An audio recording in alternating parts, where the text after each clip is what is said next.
Want YouTube in your own language? I'll show you how in under a minute. Open the YouTube app on your phone, then tap the circular profile icon at the top right.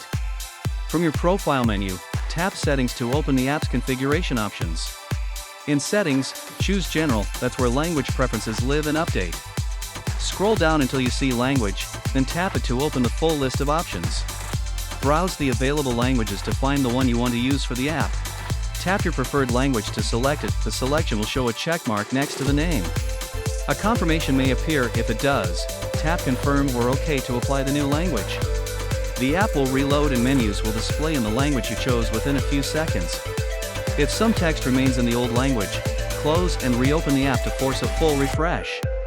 Note that labels or menu paths might vary slightly between Android and iOS or by app version.